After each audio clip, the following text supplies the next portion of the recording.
Guys কি বলবো, আমাকে ছেড়ে ছেড়ে একদম খাচ্ছে, ঠিক আছে সব। তো হ্যাঁ guys, welcome back to another video. আমার একটা ভিডিওতে তোমাদেরকে স্বাগত জানাই। তো আজকে আমি এসেছি মানে অনেক দিন পর মানে ভিডিও বানাতে, ব্লগ। তো চলো আজকে কোথায় যাবো, মিনি দীঘা। আমার সাথে কে কে আছে দেখো। এই যে এখানে কি আছে, হাই হাই আর একটা কি আছে এখানে দেখতে পাচ্ছ। হাই গাইস, समझ रहे हो आप? समझ रहे हो? আজকে আমরা যাচ্ছি মিনি দীঘা। আর আমার সঙ্গে যাচ্ছে একটা কালুয়া ছেলে। কি বলে তুমি? করে দেখে যাও। তোমাকে বললে নাকি তুমি কালুয়া? তুমি কি বলতে যাও? যাও দিকে। আমি বললাম ওকে কালুয়া। এটা বোকা চোদা ছড়ি বাজ। बात तो सही है। ওইদিকে ওই যে ওদিকে আছে দেখো, সব সময় মানে কি বলবো। আর একটা ক্যামেরাম্যান খেপা। সব कैसे कैसे लोग रहते हैं यार यहाँ पर। বড় খেপা। আরে ইয়ার আমি কোথায় খেপা? কই দেখে বলতে পারবে যে আমি খেপা আছি? ঘাটিয়া লাগে ঘাটিয়া। ঘাটি হবে তোর থেকে ভালো লাগছে বে, তোর থেকে হ্যান্ডসাম বে। ও মাই গড ওয়াও। আবে টাকলা গলি দিছে, টাকলা করে চারটা মালা জামা। টাকলা করে চারটা মালা চার, বৌদি কোথায়? তো গাইস আমি আর মানে রাস্তার ভিডিও দেখাবো না, কারণ হচ্ছে আমাদের ব্লগ কিন্তু অনেক বড় হয়ে যাবে, ঠিক আছে। তো ডাইরেক্ট আমি গিয়ে ওখানে সমুদ্রতে দেখাবো, কারণ আমাদের জন্য ওটা সমুদ্র আছে, মিনি দীঘা, বুঝতে তো পারছো। আর তোমরা গেস করতে পারো যে কোথায় যাচ্ছি, কোন নদী হতে পারে, তো তোমরা কমেন্ট করে অবশ্যই জানাইও। চলো বাই, দেখাবে না গাইস।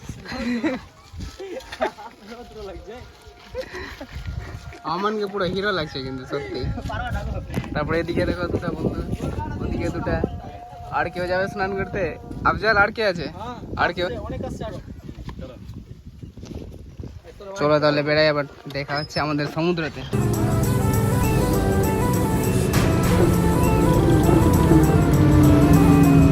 পিছনে একটা মেয়ে বসে আছে, মেয়ে বললেও চলবে। ছোড়ো আফজাল, একবার হাই করে দাও তোমরা, হাই করে দাও।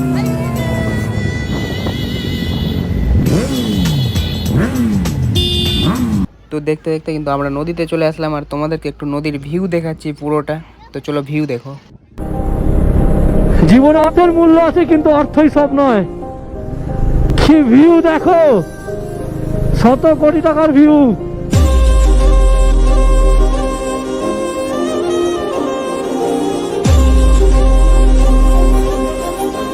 তারপর কিন্তু আমরা গাড়ি পার্ক করার পর আমরা কিন্তু লোকেশনে এসে আবার প্রথমে রিলস বানানো স্টার্ট করেছিলাম, কারণ তোমরা তো জানোই যে এগুলো জায়গাতে যাবো আর আমরা রিলস বানাবো না, এটা হতেই পারে না। আর আমার ওদিকে সাইডেই দাঁড়িয়েছিল, কারণ ওকে সিনেম্যাটিক শ্যুট করার ইচ্ছা ছিল, কিন্তু কোয়ালিটি পাওয়া যাচ্ছিলো না সিনেম্যাটিক শটে, কারণ প্রচুর রোদ ছিল, কারণ টাইমটা ছিল ঠিক দুপুর। তো আর কি ওই টাইমে সিনেম্যাটিক কি বলবো, আমাকে ছেড়ে ছেড়ে একদম খাচ্ছে, ঠিক আছে সব কিছু খাওয়া হয়ে গেছে, আর আমি ওদিকে রিলস বানাতে ব্যস্ত ছিলাম। এই যে দেখো এদিকে সব লুকিয়ে লুকিয়ে খাচ্ছে। এটা আমাদের জাগু শ্রাফ। তারপরে এখানে কুকুরা দিচ্ছে, সবাই কিন্তু খেয়ে খেয়ে শেষ করে দিয়েছে, কি ব্যাপার?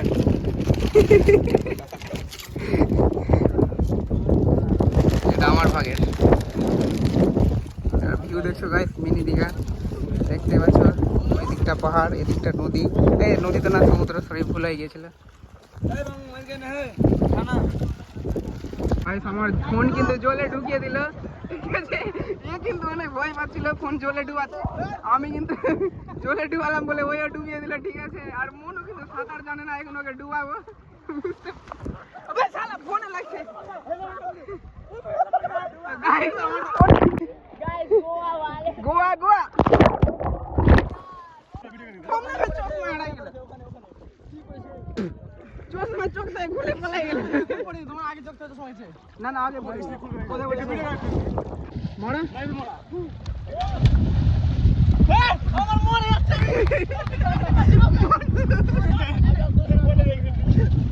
শালা তোর মনে যেতে বলে তুইও ডুবা, তোরা তো ওয়াটার প্রুফ আছে। মনু কিন্তু এখানে ব্যাক ফ্লিপ মারার জন্য রেডি হচ্ছিল, তো আমার দেখে আগ্রহী বাড়ছিল যে তুই মারবি, আমি কেন মারবো না ভাই। তো আগে মনু ব্যাক ফ্লিপ মারলো, তারপরে এবার আমি বললাম যে কি আমিও মারবো, আমিও ট্রাই করে দেখি, কারণ আমার এটা ফার্স্ট টাইম ছিল, আমি কোনদিন ব্যাক ফ্লিপ মারিনি। তো দেখি কেমন হয়, তোমরা দেখো।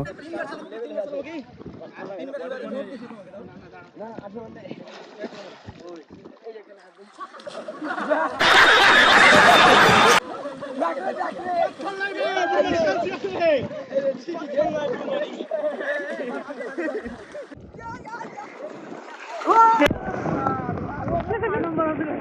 बात है अबे साला मुंडा पानीতে ঢুকে থেকে গেছে সালা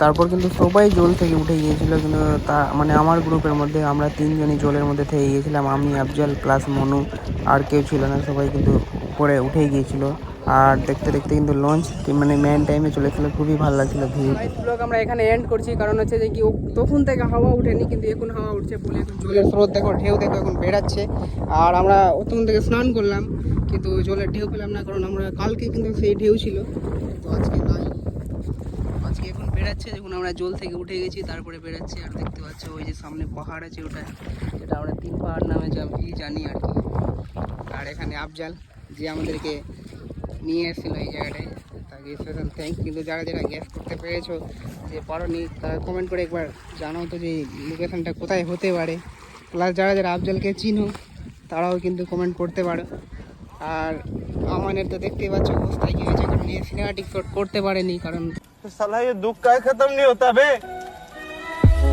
কোয়ালিটি সেরকম পাইনি প্রচুর রোদ্র ছিল আর এখন তো কারো মুড নাই যত স্নান করার পরে অবস্থা খারাপ হয়ে গেছে আর মনুকে দেখতে পাচ্ছ এটা আমাদের জিন্দা কি যেন বলে হ্যাঁ জনি সিন্স गजब बेइज्जती है আর আমাদের মিয়া খালিফা সামনে চলে গেছে দৌড়ে দৌড়ে राजा जी আর আমাদের এটা বাংলার দেব আছে আমান বাংলার দেব এটা